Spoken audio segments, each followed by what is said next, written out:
Nous sommes à l'Opéra du Grand Avignon, sur la scène exactement de l'Opéra du Grand Avignon. Et j'ai à côté de moi un invité prestigieux, Olivier Pénard. Bonjour. Bonjour, compositeur, Ouais. pour cette première symphonie numéro 2. En fait, non, c'est la première fois de la symphonie numéro 2. Voilà, c'est ça, c'est la création de la deuxième symphonie. Voilà, Ouais. la première de la deuxième symphonie. Ouais. Ravi de vous rencontrer. Je suis très heureux, C'était moi rencontré aussi. il y a 12 ans. Déjà. Oui, dans une première collaboration que j'avais eue avec l'orchestre d'Avignon, sur une œuvre jeune public qui était Peter Pan. Voilà, c'est ça. Ça très bien. Et alors, cette fois-ci, nous nous retrouvons sur une création plutôt tout public. Alors oui, c'est une symphonie tout public où, de 7 à 77 ans. Non, vous pouvez venir si vous avez plus. Et plus, voilà. C'est ma 4e collaboration avec l'orchestre d'Avignon, donc Peter Pan pour démarrer. Ensuite, il y a eu ce ciné-concert sur le premier film muet d'Alfred Hitchcock, qu'on a fait il y a une petite dizaine d'années, qui s'appelait The Lodger. J'essaie de mettre l'accent en parlant. Et puis, il n'y a pas si longtemps que ça, un concerto pour violoncelle aussi, qui avait été donné à Avignon. Et maintenant, donc, l'aventure de cette deuxième symphonie, qui correspondait en plus à un rêve du jeune compositeur que j'étais. Quand j'étais tout jeune compositeur, je découvrais Mozart, Beethoven, Brahms, et puis plus loin Stravinsky, Ravel. Et donc je me formulais si je pouvais moi aussi composer une ou des symphonies. Et donc il y a eu une première symphonie il y a quelques années, et puis cette deuxième symphonie-là pour un orchestre complet cette fois.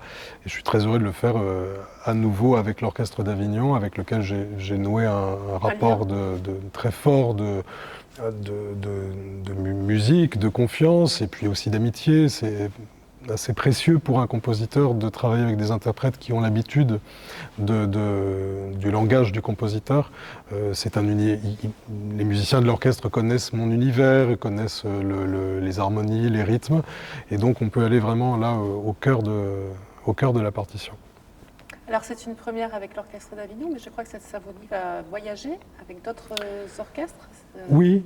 Alors l'originalité là, de ce travail et de cette symphonie que j'ai composée, c'est qu'elle est composée pas exclusivement pour l'orchestre d'Avignon, mais pour le consortium créatif, voilà, qui est une entité toute nouvelle et tout à fait unique en France, et qui regroupe 5 orchestres: Avignon, Cannes, Mulhouse, Picardie, Bretagne, voilà. Et donc cette symphonie va voyager pendant un an ou deux même, et faire un peu le tour de France en quelque sorte. Ce qui est formidable pour plein de raisons, y compris sur le fait que cette symphonie va pouvoir donc évoluer aussi. La création, ce sont toujours des moments très magiques, spécifiques, et puis après la création, on peut éventuellement affiner un petit peu aussi, et donc cette symphonie va voyager, va se perfectionner tout au long de ces années grâce au consortium créatif. Ouais. On peut dire que l'orchestre d'Avignon, finalement, est le berceau de votre symphonie ? Absolument, oui, c'est le berceau. Et au-delà même de cette symphonie, c'est un orchestre avec lequel j'ai noué de tels liens que du coup, il marque ma trajectoire de compositeur. Il marque même mon catalogue de compositeur. Et donc, c'est un orchestre que je porte dans mon cœur. Comment on arrive à composer une symphonie combien de temps ça vous a pris ? Pas très longtemps, je crois. Non, pas très longtemps, peut-être 5 mois. Mais c'est ça, c'est ce que j'ai cru comprendre, c'est peu. Oui, alors chaque compositeur travaille à sa vitesse, ça dépend aussi du nombre de musiciens, ça dépend de la durée de l'œuvre. Là, en l'occurrence, la symphonie est un petit peu plus, elle fait 36-38 minutes. Elle est découpée en 3 séquences, 3 mouvements, on peut dire. Et il est vrai que le travail créatif véritable, en amont même de la partition, c'est parvenir à concevoir l'œuvre, à se projeter dans ces 35, 36, 37 minutes, arriver à donner une forme. Et donc là, il y a effectivement effectivement un travail de créatif où, dans l'esprit du compositeur que je suis, il n'y a pas encore véritablement de notes ni de mélodie. Il y a juste une sorte d'énergie brute, un peu comme un bloc de pierre brute qui reste encore à tailler. Et donc ici, là, dans les premières séquences de la composition, le bloc est brut et il faut essayer de voir dans quel sens il va être pris. Donc c'est un travail aussi d'une élaboration de la forme, c'est un travail aussi de projection dans le temps, car composer de la musique, c'est composer du temps finalement. C'est partir d'un point A pour arriver à un point B, et essayer d'imaginer quelles vont être les crêtes, quels vont être les moments de détente, les moments de tension, parce que bien sûr il n'y a pas de détente sans tension et réciproquement. Et tout ça est un travail de création pure qui est très exaltant. Et une fois que on projette un peu cette temporalité, on commence à mener un travail d'artisan aussi, à chercher les notes par l'improvisation, notamment au piano, à se fabriquer ses propres mélodies, ses propres rythmes. Et puis on passe à l'étape écriture sur la partition. Alors au début ça ne va pas très vite, c'est vrai, mais il se trouve que plus on avance, plus la musique d'une certaine manière s'écrit d'elle-même. Elle finit par avoir sa propre logique.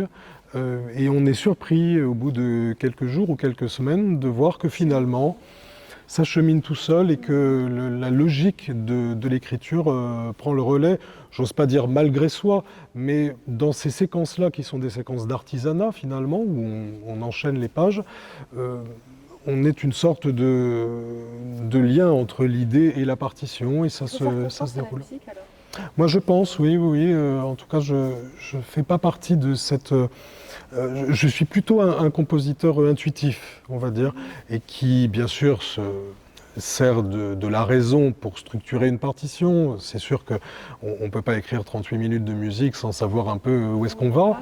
Mais malgré tout, une fois que le canevas est globalement... que le projet est globalement installé, il y a de la place pour l'intuition, pour l'improvisation. Et mon idéal de compositeur, je pense que c'est ça, c'est un alliage équilibré entre la structuration par la pensée, mais aussi la liberté du geste et de l'improvisation. Alors c'est quoi le point de départ de la première note ? Le point de départ... il y a eu un événement particulier ou... Un événement non, mais il y a probablement un état, on va dire émotionnel, qui me conduit à démarrer cette symphonie, j'ai souvent l'habitude de le dire, par une sorte de gifle. L'orchestre pousse un cri très fort, assez heurtant pour les oreilles, et de là, c'est le point de départ d'une musique dans ce premier mouvement, assez nerveuse, il faut bien le dire, avec des grouillements de cordes, pas véritablement de mélodie, il faut bien le reconnaître, de la nervosité, de l'angoisse, et puis ce tissu d'angoisse très sombre, très intérieur finalement, est traversé par des sortes d'appels de cuivre, qui déchire en quelque sorte cette toile. Donc il est vrai que c'est un premier mouvement qui est placé sous le signe d'une certaine tension, un premier mouvement, on va dire, orageux. Et l'orage éclate 2-3 fois dans le mouvement, et la météo de ce mouvement demeure globalement ombrageuse, et toutes les tensions de ce premier mouvement ne trouvent pas de résolution. Le mouvement d'ailleurs s'interrompt d'une manière brutale, comme si on appuyait sur le bouton off d'un magnétophone, et puis silence. Rien n'a été résolu. Et j'ai choisi d'interrompre ce mouvement-là en forme de point d'interrogation en quelque sorte, de manière à ce que le second mouvement, lui, puisse donner à entendre ce qui n'a pas été entendu dans la première séquence de la symphonie. Et le soleil est là alors ? Alors pas encore, il va arriver, le soleil va arriver. Mais effectivement, le deuxième mouvement est un mouvement destiné à l'expression, à l'émotion, destiné à la mélodie aussi. C'est d'ailleurs la première fois de l'œuvre que l'on va entendre un seul instrument solo. Qui est le hautbois, je crois ? Qui est le hautbois, absolument, comme un un personnage de théâtre qui passe au premier plan, comme aussi la parole peut-être intime du compositeur, ici. Et ce hautbois solo donne à entendre là véritablement une mélodie de laquelle émergera l'ensemble de ce mouvement. C'est l'instrument qui vous correspondait le plus, en fait, par rapport à vous en tant que compositeur? Je pense que c'est un instrument qui s'est véritablement imposé. C'est une belle question ce que vous me posez là, parce que, à vrai dire, les notes qui sont jouées par le hautbois pourraient aussi être jouées par la flûte ou par la clarinette. Et là, on est vraiment en présence de quelque chose de l'ordre de l'intuition. C'est-à-dire que j'ai terminé le premier mouvement et s'est imposé à moi le timbre particulier du hautbois, qui est un timbre extrêmement expressif, avec un son extrêmement de grande qualité, de grande résonance. Et naturellement, j'ai eu l'intuition qu'il fallait confier au hautbois cette mélodie expressive, c'est vrai, et un peu nostalgique aussi. Si bien que l'ensemble du mouvement est placé sous le signe d'une expressivité nostalgique, parfois douloureuse, c'est vrai. Et cette mélodie du hautbois va évidemment traverser l'ensemble de l'orchestre et finir aussi par pénétrer tous les pupitres de cordes. Et donc c'est un mouvement d'archet, c'est un mouvement de vibrato. Toute proportion gardée, bien sûr, j'ai une grande admiration pour Mahler, et notamment les mouvements lents de ses symphonies. Et donc, à ma manière, j'ai souhaité aussi permettre aux cordes, à toutes les pupitres de cordes, de donner toute l'ampleur et la richesse du son vibré, du son expressif. Ça donne envie dans la manière dont vous en parlez. C'est vrai. Ce soir, encore quelques heures. Cette symphonie. Alors, comment vous vous sentez justement à quelques heures de cette première? Mais, en fait, vous avez déjà fait des répétitions publiques avec les scolaires? Alors absolument. Ce matin, il y a eu une répétition générale où l'ensemble de la symphonie et de ces trois mouvements ont été enchaînés. Vous avez eu des retours Oui, à la fois du jeune public et aussi, bien sûr, des personnes qui étaient là, des musiciens. Et l'un des premiers retours que j'ai eu, et qui, c'est vrai, me fait plaisir, c'est un retour... déjà, il y a du sourire. Et pour moi, c'est important aussi, en tant que compositeur. Moi, je suis quelqu'un qui travaille en amont du concert.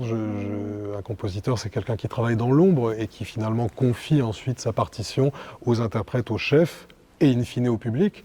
Et donc le moyen de partager pour le compositeur, c'est la rencontre avec le public. Et cette rencontre ce matin, et j'espère ce soir aussi, c'est une rencontre où le sourire et l'émotion sont présents manifestement, et bien sûr ça m'émeut beaucoup. Donc mes premières impressions, là, c'est des impressions tout à fait souriantes, des impressions d'énergie aussi. C'est vrai que ma musique est placée sous le signe de l'énergie, notamment rythmique. Je suis un compositeur qui aime la magie de l'orchestre. Il y a quelque chose d'éminemment magique à voir une soixantaine de musiciens se combiner les uns les autres, dialoguer dans une sorte de feu d'artifice aussi. Et c'est ce qui me fascine aussi dans le métier de compositeur. Donc j'aime la mélodie aussi. Donc, bien sûr. Donc ça peut être un voyage en fait musical. Bien sûr, l'un fonctionne avec l'autre. Je fais partie de ces générations de compositeurs qui tentent des recherches personnelles, bien sûr, et sont tournés vers l'expérience, évidemment, c'est ça aussi la création, et voir la nouveauté, ou du moins la singularité de ce que l'on est. Mais dans le même temps, je ne suis pas en rupture avec le passé. Je n'ai jamais éprouvé dans ma vie, et pas dans cette symphonie non plus, de faire table rase, si bien que j'utilise aussi du matériau mélodique, du matériau harmonique, rythmique, qui peut évoquer des compositeurs que nous connaissons, bien sûr, j'en ai cité quelques-uns tout à l'heure, Stravinsky, Ravel, etc. Tout à fait. C'est ce qui permet aussi peut-être de ne pas avoir un choc musical aussi.